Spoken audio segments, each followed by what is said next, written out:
Sebelum memulai ibadah hari ini, yang pertama, orang tua wajib mempersiapkan anak-anak seperti layaknya akan beribadah di gereja, memakai pakaian rapi. Yang kedua, ajak anak-anak untuk mengikuti ibadah dari awal hingga akhir, ikut bernyanyi dan mendengarkan firman Tuhan.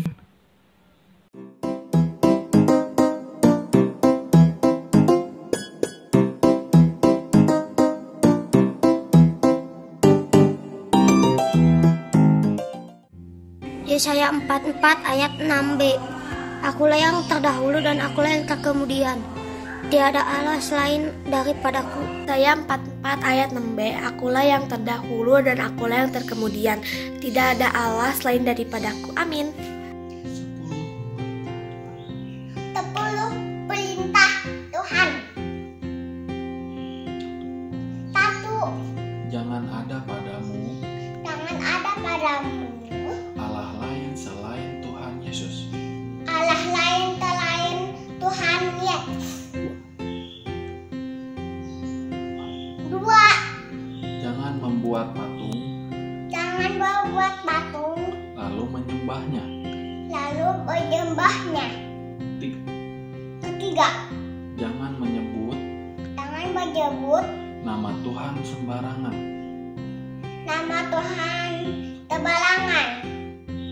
Yang keempat,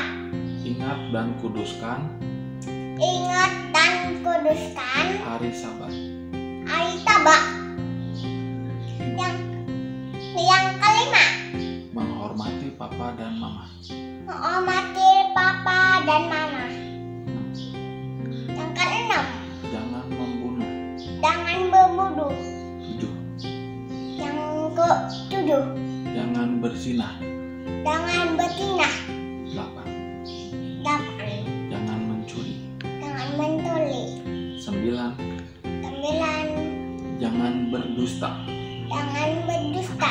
10. 10. Jangan mengingini Jangan mengenai milik sesamamu. milik bersamamu. Terima kasih, dadah. Perintah Tuhan. 1. Jangan ada padamu Allah lain selain Tuhan Yesus. 2. Jangan membuat patung lalu menyembahnya. 3. Jangan menyebut nama Tuhan sembarangan. 4. Ingat dan kuduskan hari Sabat. 5. Menghormati papa mama. 6. Jangan membunuh. 7. Jangan berzinah. 8. Jangan mencuri. 9. Jangan berdosa. 10. Jangan mengingini milik sesamamu. 10 perintah Tuhan. 1. Jangan ada padamu Allah lain selain Tuhan Yesus. 2. Jangan membuat patung lalu menyembahnya. 3. Jangan menyebut nama Tuhan sembarangan. 4. Ingat dan kuduskan hari Sabat. 5. Menghormati orang tua. 6. Jangan membunuh. 7. Jangan berzinah. 8. Jangan mencuri. 9. Jangan berdusta. 10. Jangan mengingini milik sesamamu. Bye-bye. Yesaya 44 ayat 6b. Akulah yang terlebih dahulu dan akulah yang terkemudian. Tidak ada Allah selain daripadaku. Terima kasih. 10 perintah Tuhan. 1. Jangan ada padamu Allah selain Tuhan Yesus. 2. Jangan membuat patung lalu menyembahnya. 3. Jangan menyebut nama Tuhan dengan sembarangan. 4. Ingat dan kuduskanlah hari Sabat. 5. Menghormati papa dan mama. 6. Jangan membunuh. 7. Jangan berzina. 8. Jangan mencuri. 9. Jangan berdusta. 10. Jangan mengingini milik sesamamu. Terima kasih. Cara mau menyebutkan 10 perintah Allah. 1. Jangan ada padamu Allah lain selain Tuhan Yesus. 2. Jangan membuat patung dan menyembahnya. 3. Jangan menyebut nama Tuhan sembarangan. 4. Ingat dan kuduskan hari Sabat. 5. Hormati papa mama. 6. Jangan membunuh. 7. Jangan berzina. 8. Jangan mencuri. 9. Jangan berdusta. 10. Jangan mengingini milik sesamamu. Terima kasih. 10 perintah Allah. 1. Jangan ada padamu Allah selain Tuhan Yesus. 2. Jangan membuat patung lalu menyembahnya. 3. Jangan menyebut nama Tuhan sembarangan. 4. Ingat dan kuduskan hari Sabat. 5. Menghormati papa mama. 6. Jangan membunuh. 7. Jangan berzina. 8. Jangan mencuri. 9. Jangan berdusta. 10. Jangan mengingini milik sesamamu. Terima kasih. Allah. 1. 1. Jangan ada padamu Jangan ada padamu Allah lain Allah lain selain Tuhan Yesus. selain Tuhan Yesus. 2. 2. Jangan membuat patung Jangan membuat patung lalu menyembahnya. lalu menyembahnya. 3. 3. Jangan menyebut nama Tuhan Jangan menyebut nama Tuhan sembarangan. sembarangan. 4. Ingat Ingat dan kuduskan dan kuduskan hari Sabat. hari Sabat. 5. 5. Hormatilah Hormatilah ayah ibumu. ayah ibumu. 6. 6. Jangan membunuh. Jangan membunuh. 7. 7. Jangan berzina. Jangan berzina. 8. Jangan mencuri. Jangan mencuri. 9. Jangan berdusta. 9. Jangan berdosa. 10. Jangan mengingini milik sesamamu. 10. Milik sesamamu. Milik sesamamu. Ayatmu. 10 perintah Allah. 10 perintah Allah. 1. 1. Jangan ada Jangan ada padamu Allah padamu Allah lain lain selain Tuhan Yesus. selain Tuhan Yesus. 2. 2. Jangan Jangan membuat patung membuat patung lalu lalu menyembahnya. 3. 3. Jangan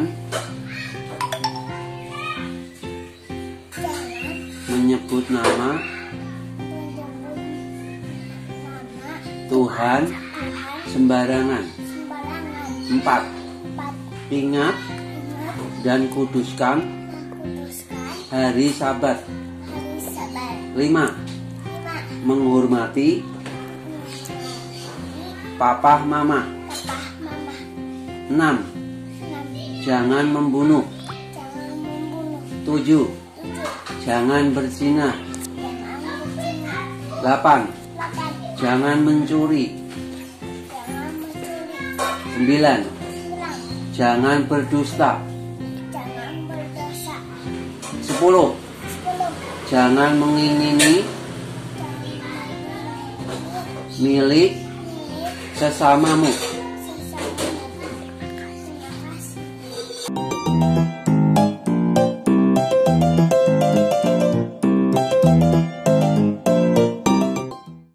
Halo adik-adik Victory Kids. Mulai bulan September, kita akan mengadakan acara yang seru loh. Setiap hari Sabtu di minggu pertama, kita akan sama-sama bertemu di acara Sabtu Ceria pada pukul 10 pagi lewat aplikasi Zoom. Kita akan bermain dan beribadah bersama. Pokoknya acaranya bakal seru deh. Yuk sama-sama kita ketemu di acara Sabtu Ceria tanggal 4 September pukul 10 pagi nanti ya. Sampai ketemu adik-adik semua. Tuhan Yesus memberkati.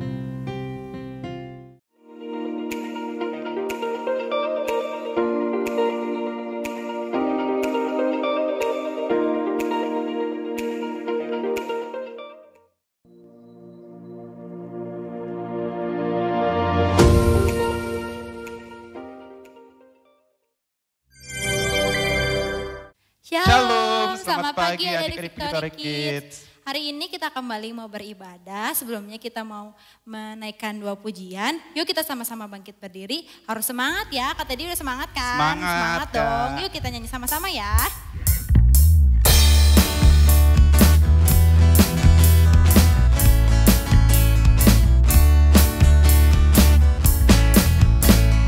Dengar dia panggil nama saya, dengar dia panggil namamu, dengar dia panggil nama saya, juga dia panggil namamu.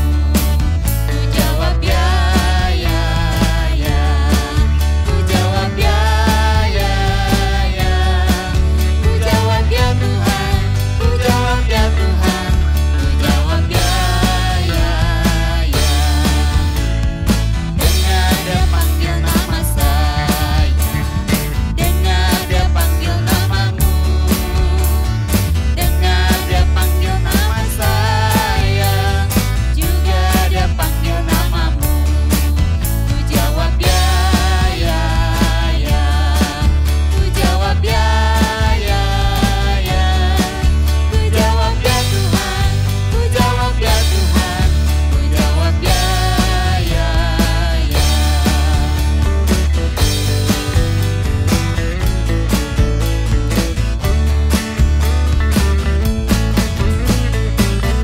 Bertambah-tambah dalamnya, bertambah-tambah lebarnya, bertambah-tambah oh tingginya kasih Yesus dalamku. Dalamnya lebih dari laut lebarnya, mengelilingi bumi tingginya, oh tinggi sekali kasih Yesus dalamku. Bertambah-tambah dalamnya, bertambah-tambah lebarnya, bertambah-tambah oh tingginya kasih Yesus dalamku.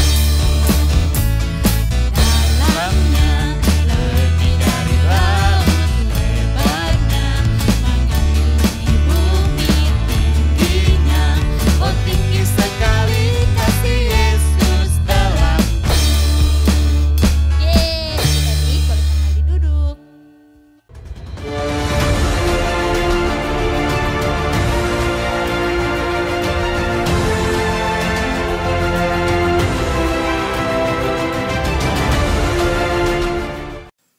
Selamat pagi anak-anak, selamat hari Minggu, selamat kita kembali bertemu bersama di dalam ibadah kita Victory Kids ya. Ya, pada pagi hari ini kita akan kembali mendengar firman Tuhan. Ya, sebelumnya mari kita berdoa dulu ya. Tuhan Allah Bapa kami yang di surga, kembali kami datang kepadamu. Kami bersyukur Tuhan atas pemeliharaanmu, pertolonganmu sepanjang malam hingga pagi hari ini Tuhan. Kau juga tolong pimpin kami sepanjang minggu ini Tuhan, dalam kehidupan kami, dalam setiap apapun yang kami lakukan Tuhan. Kami bersyukur Tuhan pada pagi hari ini, kalau sebentar kami akan mendengar firman Allah. Mari Tuhan Kau pimpin kami, ajar kami untuk duduk diam, dengan tenang mendengar firman Tuhan. Terima kasih Tuhan Yesus, terima kasih atas berkat dan pimpinan-Mu sehingga pada hari ini Tuhan. Kami serahkan doa kami hai dalam nama Tuhan Yesus, kami sudah berucap syukur. Haleluya. Amin. Ya, kita mendengar firman Tuhan. Mungkin kalian tahu ya cerita yang minggu lalu. Ada yang ingat gak? Ya, bagaimana Nabi Elia ditolong oleh Tuhan, ya, dilepaskan daripada istrinya seorang raja yang dia merasa marah sekali kepada Nabi Elia, ya. Karena apa? Karena Nabi Elia pada waktu cerita-cerita sebelumnya dikatakan bahwa Nabi Elia membunuh 400 Nabi Baal. Dan yang sangat marah yaitu siapa? Ya, Isabel. Istri daripada raja siapa? Raja Israel? Ya, Raja Ahab. Ya, satu kisah dikatakan dalam Alkitab, dalam satu raja-raja ini, ya dikatakan bahwa Raja Ahab itu pada suatu saat sedang berjalan-jalan dan dia melihat di sebelah istananya ada sebidang tanah yang ditanami oleh anggur, pohon anggur, ya.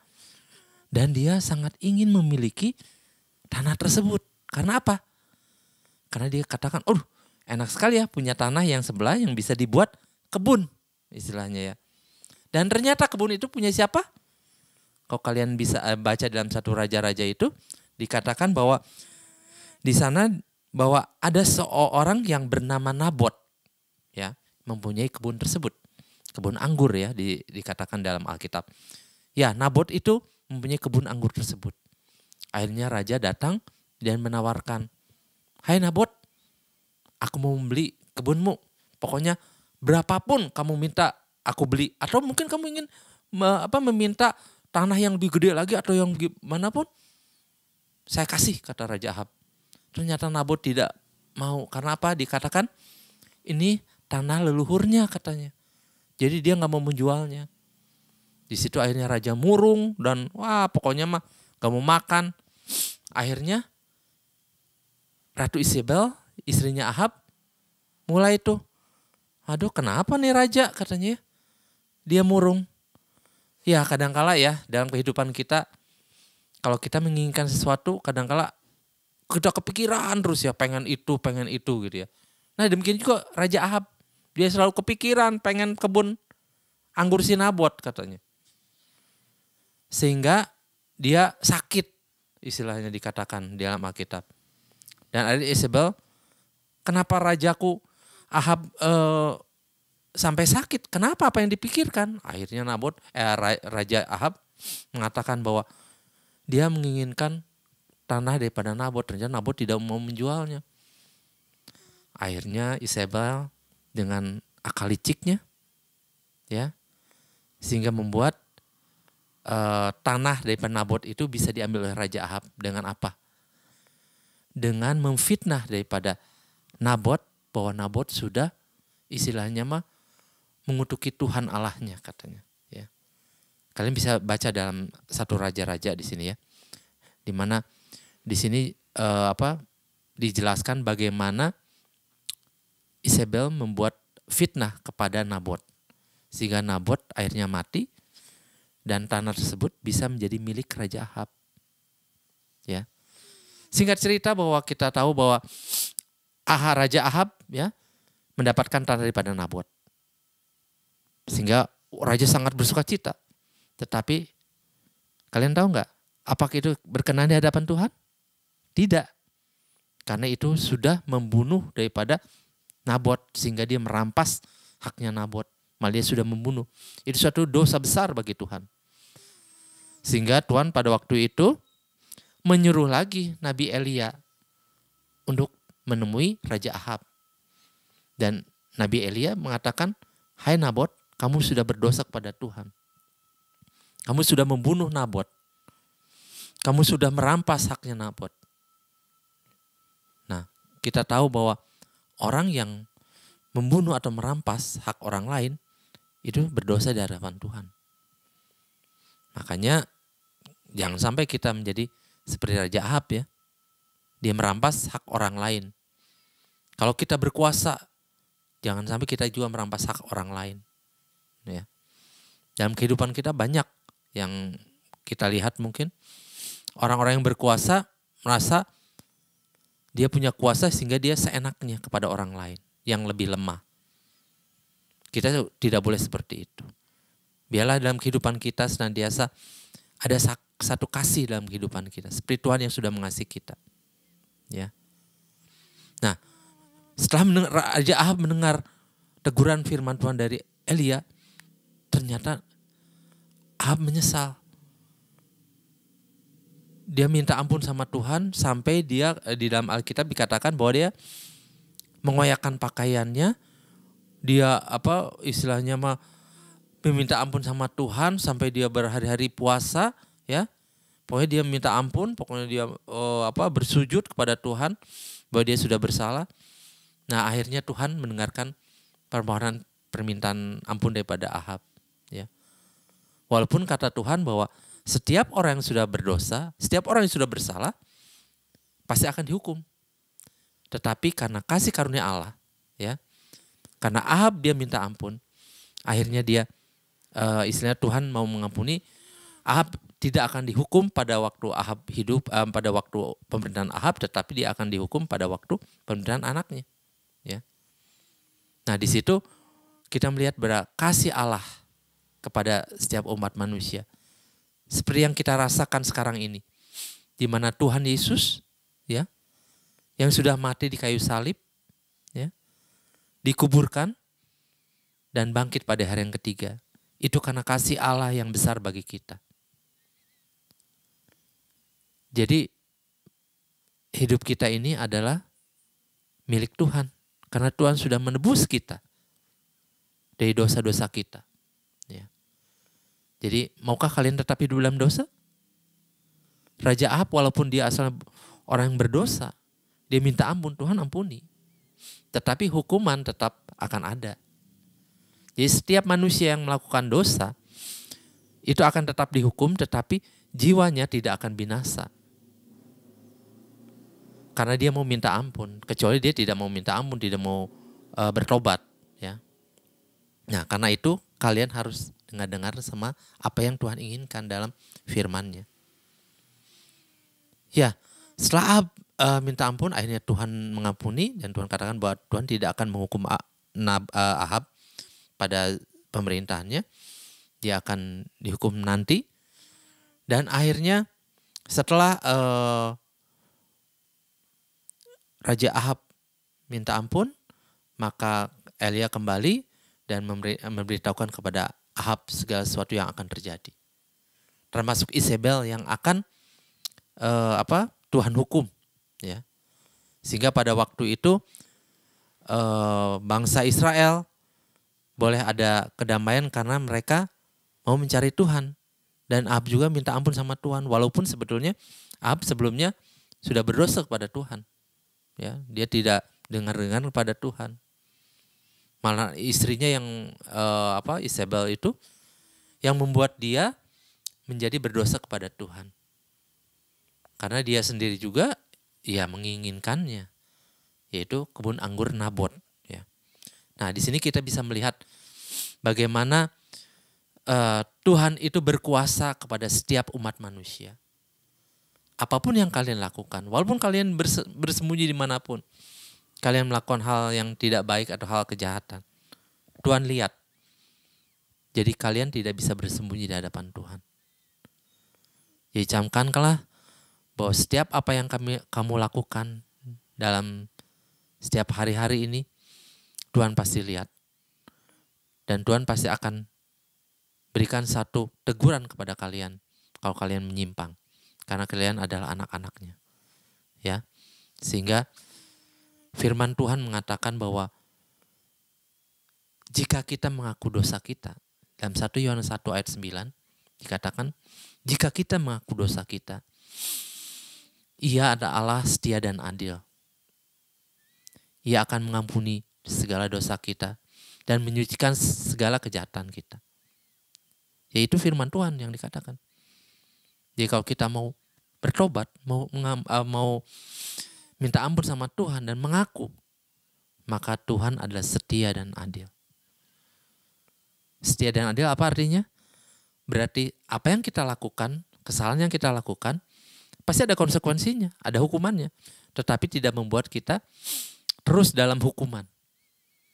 Karena kasih karunia Allah itu. Kita mungkin diajar oleh Tuhan, misalkan dalam kehidupan kalian, kalau kalian menyontek, ketahuan sama guru, akhirnya kalian apa? Tidak boleh ikut ulangan. Akhirnya nilai kalian tidak ada nilainya.